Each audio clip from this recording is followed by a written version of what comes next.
Olá, meus amores, tudo bem com vocês? Então, estamos aqui para mais uma aula de Ciências da Natureza, nossa aula de número 39. E na aula passada a gente começou falando sobre o ciclo da matéria e fluxo de energia. E nessa videoaula, na videoaula 39, a gente vai agora realizar os exercícios de aplicação propostos pelo livro, tá bom? Então, abram aí no livro de vocês, na página 163, lápis e borracha na mão, e acompanhem os slides.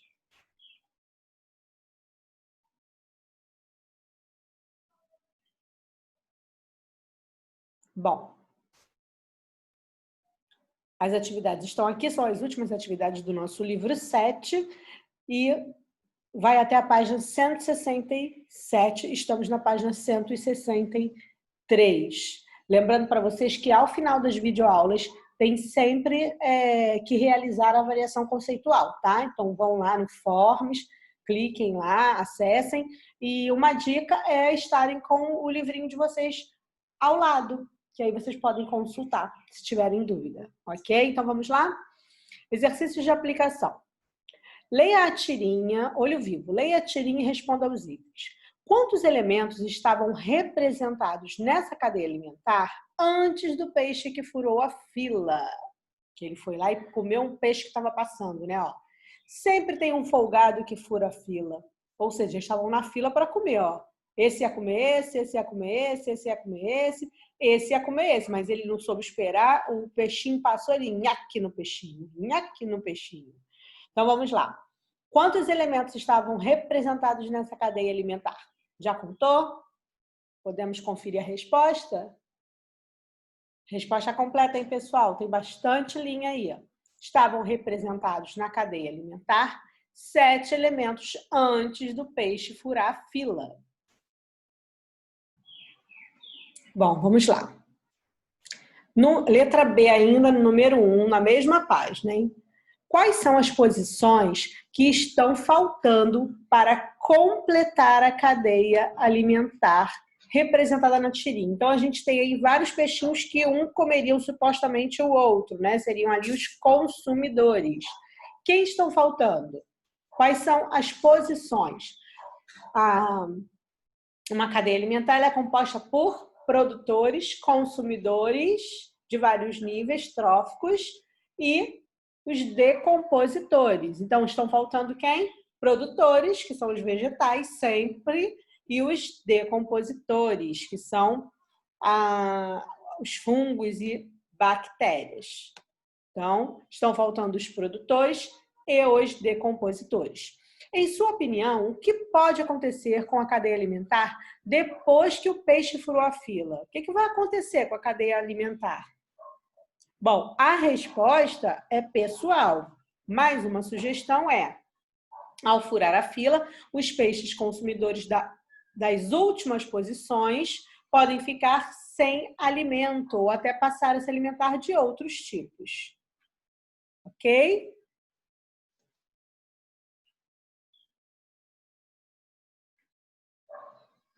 Eu acho que, na verdade, nessa cadeia alimentar aí, ele vai procurar outro alimento, né? Ele vai procurar outro alimento. Ou passar numa posição à frente também, né? Que são todos peixinhos. Enfim, página 164, ative a memória. Assinale a alternativa que apresenta apenas seres decompositores. Quem são os seres decompositores? Que a gente falou que fica lá, que sempre termina a cadeia alimentar, sempre termina nos decompositores que se alimentam dos restos mortos das matérias orgânicas. Urubus e moscas? Urubus e fungos? Urubus e camarões, fungos e bactérias ou fungos e moscas? Os decompositores, aqueles que decompõem todo tipo de matéria, inclusive as vegetais também, são os fungos e bactérias. Apesar de urubu, mosca, fungos também se alimentarem de matérias mortas, seres mortos, né? Matéria morta não, seres mortos, restos de seres vivos, na verdade. porque a matéria morta é a matéria inorgânica. De restos de seres vivos, eles não são decompositores, eles ainda são consumidores, tá? Os decompositores são fungos e bactérias. Número 3. Assinale a alternativa que apresenta apenas animais detritívoros. Quem são os detritívoros? A gente acabou de falar. São os animais que se alimentam de restos de seres vivos, né? Os seres vivos quando morrem. Quem são? Urubus e moscas? Urubus e fungos? No caso aqui, fungos é decompositor. Camarões e bactérias? Camarões? Não. Fungos e bactérias? Não, fungos e bactérias são decompositores. E fungos e moscas? No caso, fungos, decompositores. Então, urubus e moscas, eles se alimentam, sim, de restos de animais. E número 4, ainda na página 164, qual é a diferença entre seres detritívoros e decompositores? Dê exemplos. A gente já falou aqui, a gente está falando desde o início, né? Já foi a resposta. Então, vamos lá. Seres detritívoros são aqueles que se alimentam de detritos, isto é, restos de plantas ou animais mortos. Exemplo, minhoca, mosca, barata, urubu, besouro, etc. A maioria dos insetos.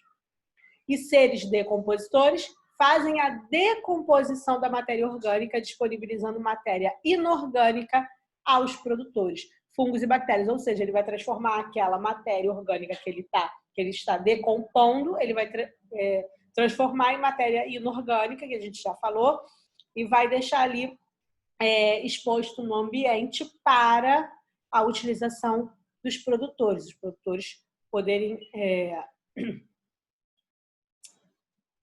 consumir essa matéria inorgânica, ou se apropriar dessa matéria inorgânica para fazer a fotossíntese e produzir matéria orgânica também.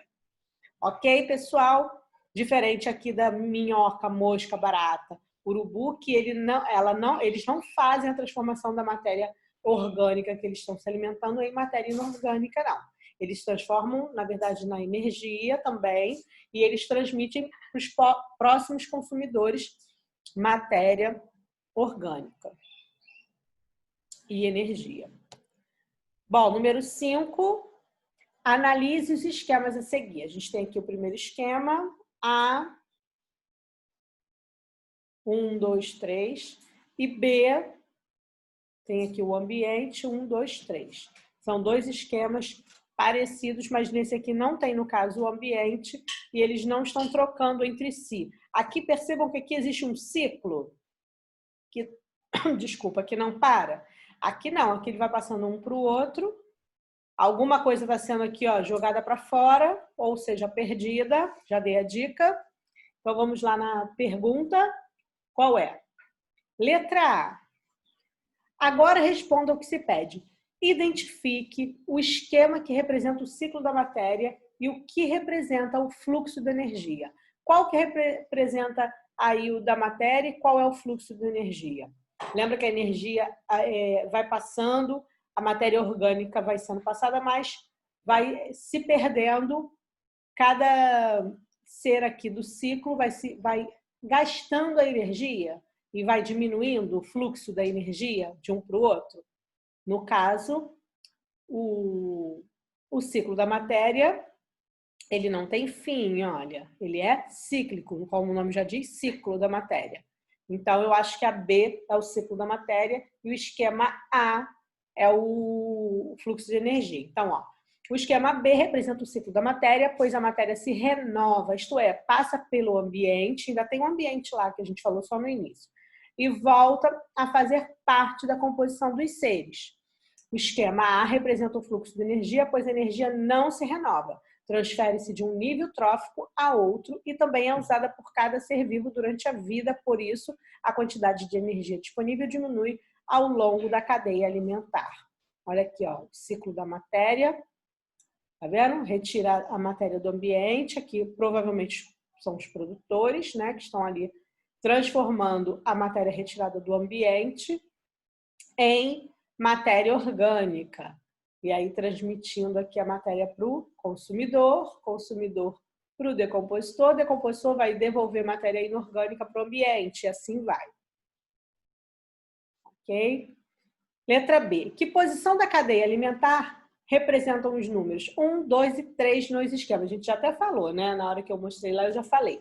O número 1, produtores, são as plantas ali que estão adquirindo a energia e a matéria inorgânica do ambiente, a energia do sol, e o 1 é produtor. E aí ela transmite aí para o 2, que é o consumidor, através da alimentação.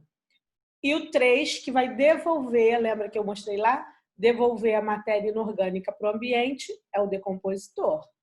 Certo? 1, produtores, 2, consumidores, 3, decompositores. Assinale verdadeiro para as afirmativas verdadeiras e F para as afirmativas falsas. A fonte de energia primária das cadeias alimentares é o sol. Verdadeira ou falsa? A fonte de energia primária das cadeias alimentares é o sol? Sim, é do sol que as plantas retiram essa energia. Apenas os produtores perdem energia ao longo das cadeias alimentares? Não, todos os seres perdem energia, gastam energia. Todos os seres vivos das cadeias alimentares podem transformar a energia solar em alimento? Não, só quem faz isso são os produtores, as plantas, através da fotossíntese. Em todos os níveis tróficos ocorre perda de energia, sim ou não? Sim, porque todos os seres perdem energia, gastam energia. A matéria que compõe os organismos vivos é retirada do ambiente pelos produtores. A matéria que compõe os organismos vivos. Verdadeiro, através dos ambientes. Né? Primeiro vem do ambiente, do ar, enfim, da água. Após a morte de um organismo, a matéria do seu corpo volta a fazer parte do ambiente? Sim ou não? Sim, através da decomposição feita pelos seres decompositores. A matéria e a energia são reaproveitadas nas cadeias e teias alimentares? Falso! A matéria e a energia, não, a energia ela não é reaproveitada, né? A matéria a gente até aproveita. 7. Sobre as cadeias alimentares, responda ao que se pede. Quais são os seres vivos que retiram a matéria do ambiente para produzir o próprio alimento? Muito fácil, né? Quem são esses seres? São os produtores, né? Como plantas e algas, certo? B. Quais são os seres que devolvem a matéria que compõe os outros seres para o ambiente? Quem devolve para o ambiente? Os decompositores, fungos e bactérias.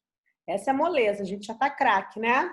Agora vocês vão fazer os exercícios propostos para ver se vocês entenderam mesmo. Na verdade, é uma questãozinha só, da página 167. E não esqueçam depois de fazer a avaliação conceitual do Forms, tá bom? Um beijo e até a próxima videoaula.